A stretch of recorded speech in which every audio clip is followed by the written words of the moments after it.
안녕하십니까, 요시입니다. 자, 오늘 우리 덕수홍이 돌아오셨죠.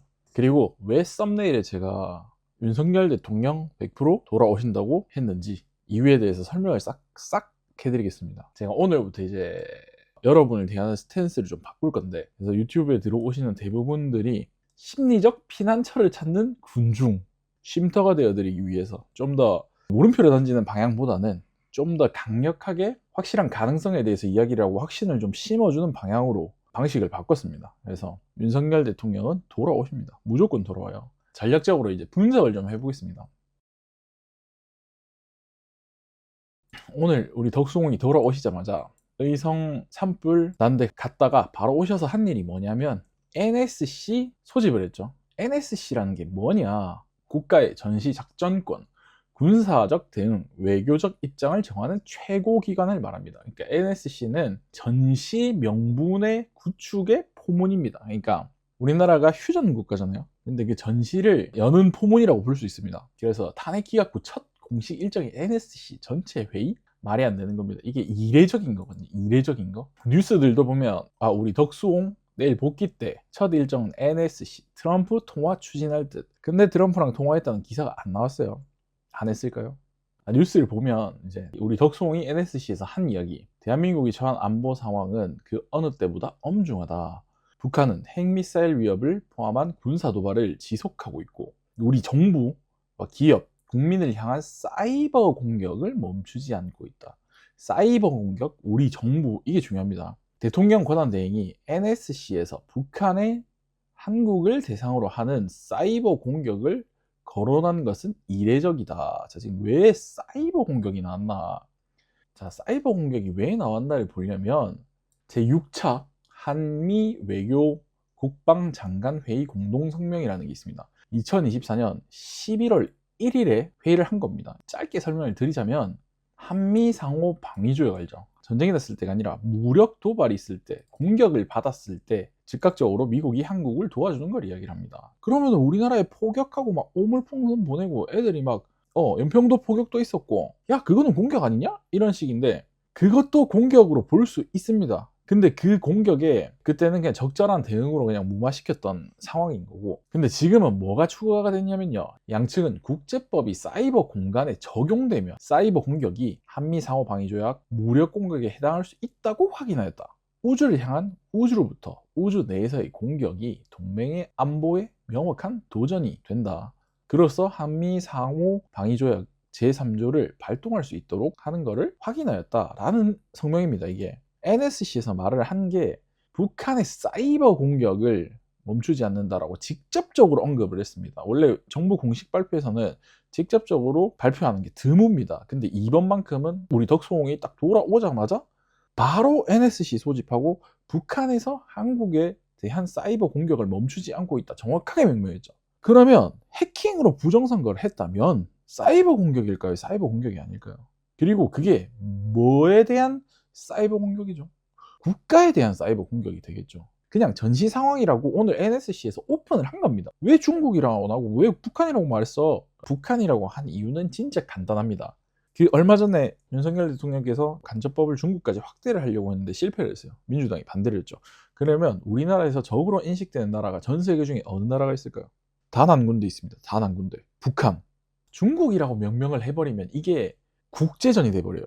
근데 북한은 지금도 전쟁을 하고 있는 상황이에요. 우리가 북한을 적으로 명명을 해버리면 국제사회에서 개입을 안 합니다. 쟤네들 전쟁하고 있는 나라인데 전쟁하는구나, 이렇게 돼버려요. 근데 예를 들어서 중국인 해커가 잡혔다. 근데 그 중국인 해커가 북한의 사주를 받았다, 혹은 북한의 IP를 경유를 했다, 이렇게 돼버리면 어떻게 될까요? 북한을 통해서가 되겠죠. 우리가 지금 전시 상황에 북한을 전시를 선포를 해버리고 잡은 중국인 해커들을 어떻게 할 수 있을까요? 처벌을 할 수가 있겠죠. 미국과 중국은 일단 전면전을 피하려고 합니다. 한국이 만약에 중국과 충돌이 생긴다? 그러면 미국과도 충돌이 생깁니다. 어쩔 수 없어요. 우리가 중국을 적으로 명시를 해버린다. 그럼 미국에서는 내정 간섭이 돼버려요, 이게. 그래서 북한으로 명명을 해버리는 겁니다. 그리고 이런 예를 쓰는 케이스가 이제 이스라엘이 하마스의 공격을 받아요. 그러니까 팔레스타인 반군이죠. 하마스의 공격을 이란의 대리 공격이라고 명시를 합니다. 그래서 명분을 찾는 거죠. 왜냐하면 하마스라는 무장단체가 무장단체긴 하지만 그게 정식 국가가 아닌 거예요. 이스라엘이라는 국가가 하나의 단체에 대해서 공격을 한다가 돼버리니까 이제 이란의 대리 공격이라는 명명을 해버리는 거죠. 그래서 하마스 무장단체가 이란의 지원을 받아서 우리를 공격한다는 명분으로 하마스를 공격을 하는 거예요. 그렇게 안 해버리면 국제사회에서 규탄을 받기 때문이죠. 이제 이해가 되셨죠? 여기까지는. 자, 그러면 여기서 하나 짚고 넘어갈게. 우리 덕수홍이 친중 아니었어? 덕수홍에 대한 의문부터 풀어보겠습니다. 덕수홍은 전 주미 대사였고 친미 성향이죠. 그리고 전 WTO 대사였고 통상교섭 본부장이었습니다. 국제주의자고 자유무역 노선이었죠. 국무총리를 하시고 있어요. 그다음에 윤석열 체제의 핵심 브레인이란 말입니다. 워낙 배신자가 많아서 못 믿겠지만 그래서 아마 우리 덕수홍도 의심을 하시는 것 같아. 저도 의심을 하는 적은 있긴 있었어요. 근데 절대로 뿌락지거나 배신자라고 생각을 안 합니다. 자, 근데 왜 중국 이민자 관련해가지고 뭐 옹호 발언했냐. 근데 이것도 간단하게 말씀드려야 그때 당시에 해당 정책은 법무부랑 행안부 중심이었어요. 중국인을 옹호한 발언은 없었고 화살이 돌아가야 될 사람은 법무부 장관이랑 행안부 장관이었습니다. 이때 당시에 법무부 장관이 한동훈이었고 한동훈을 욕해야지 이때는 덕수홍을 욕을 할 게 아니었습니다. 하여튼 이거에 대한 논란은 일단락. 자, 그 다음에 탄핵 마지막에 증인으로 진술을 했죠. 근데 그때 기억이 나지 않는다, 확실하지 않다, 이런 스타일로 말을 했어요. 근데 이게 어떤 느낌이냐면요, 전형적인 외교관형 합법, 군인형 전사 스타일이 아니다. 왜냐면 우리는 군인형 스타일, 지금 투옥해 계시는 우리 애국 장군님들 있죠. 특히 우리 김용현 장군님, 또 문상호 장군님, 우리 노상원, 로상원, 부드러운 사람도 있고 뭐 강한 사람도 있고 뭐 이렇게 해야 되는데 우리는 강한 사람에 열광하잖아요. 근데 덕수홍 같은 경우에는 아주 중립이 잘 잡힌 척해야만 하는 윤석열 대통령의 충신인 거죠. 상목행님 오해했던 거랑 똑같아요. 상목행님 충신 중에 충신. 지금 보면은 그래서 덕수홍이 애매하게 말을 했던 거는 기억이 나지 않는다, 확실하지 않다는 건 회피형 방어법이었습니다. 왜 그렇게 할 수밖에 없었냐? 이거는 윤석열 대통령한테 그렇게 하라고 조언을 받았을 수도 있습니다. 왜냐면 그렇게 해야지 본인이 탄핵 선고에서 살아남고 유리한 상황을 점한 다음에 본인 탄핵 심판에서 기각을 하고 빠져나와서 NSC를 열어야 되는 상황이기 때문에 첫 복귀 일정이 NSC 전체 회의라는 거는 생각을 해보세요. 조금만 생각을 우리가 해보자. 윤석열 대통령이 허락을 하고 윤석열 대통령이 이걸 해라, 권한 대행이 말 그대로 권한 대행일 뿐인 거지 머리에서 나오는 그 전략 자체는 전부 다 대통령한테서 나오는 거예요. 덕수홍은 윤석열의 그림자처럼 움직이는 히든키다 라고 이야기를 하더라고요. 다시 칼날리를 걷는 전술 담당자가 되었다, 우리 덕수홍이. 그래서 NSC 회의록이 왜 필요하냐를 보면 전시 상황 명명, 이게 제일 중요해요. 근데 오늘 전시 상황을 명명했습니다. 북한이 사이버 공격을 하고 있다, 우리나라 국가가 공식으로 선언을 한 기록이에요. 북한의 공격을 받고 있어라는 기록을 남겨버린 거예요. 그리고 공격의 주체 명시, 북한의 사이버 공격이라고 딱 박아버렸어. 그리고 대통령 혹은 대행의 회의의 주제, 오늘 우리 덕수홍이 딱 가가지고 딱 해버렸죠. 자, 그 이 세 가지 요소가 결합이 되면 미국 입장에서는 동맹의 요청에 따른 대응이라는 법적 명분을 확보를 한 거예요. NSC 회의가 만약에 없었다면 한국 정부가 공식으로 전시를 선언한 적이 없기 때문에 아직까지 휴전 국가인 거예요. 오늘 NSC 회의로 우리는 전쟁 중이라는 걸 선포를 한 거예요. 만약에 NSC가 없었다면 내부 정치 혼란일 뿐인 거예요, 이게. 그래서 아직까지 개입을 못했던 거고. 그래서 NSC 회의는 트리거이자 보험인 거예요. 그러니까 지금 아직까지 티가 안 날 거예요. 계속 앞으로도 티가 안 날 거예요. 그게 하이브리드 전쟁입니다. 그래서 이게 트리거이자 보험이란 말이, 트리거가 방아쇠거든요. 그러니까 뭐 중국 혹은 북한이 뭔가를 했을 때 미군이 자동으로 개입을 할 수 있는 그 방아쇠를 오늘 만들어 놓은 거라고 보시면 돼요. 뭘로? NSC 회의록으로. 만약에 그러면 이렇게 만들어 놨다, 최악의 상황에서 윤석열 대통령이 혹시 암살을 당하거나 지금 산불 나는 것처럼 무슨 테러가 있거나 엄청난 상황이 생겨서 우리나라 참모진들이 죽어버리거나 혼란의 극도의 상황에 처했다, 그러면 어떻게 되냐? 이 NSC 기록이 있으면 미국은 적국의 공격을 판단해서 개입이 가능하고요. 주한미군과 동맹법에 따라서 작전을 수행할 수 있고, 도움 요청 흔적 오늘 기록을 해놨잖아요. 그렇기 때문에 미국이 정정당당하게 이걸 대응을 할 수 있습니다. 근데 만약에 NSC 기록이 없어요, 국제법상 행동이 어렵습니다. 왜? 동맹의 전시상황 선언과 도움 요청이 없었기 때문에 우리나라가 막 혼란에 빠져서 미국이 도움을 준다 하더라도 외부 개입으로 유엔이나 중국, 러시아들이 반발할 가능성이 있다. 자, 그 증거를 오늘 만든 겁니다. 그러면은 NSC를 오늘 했는데 쌍목행님은 안 했을까?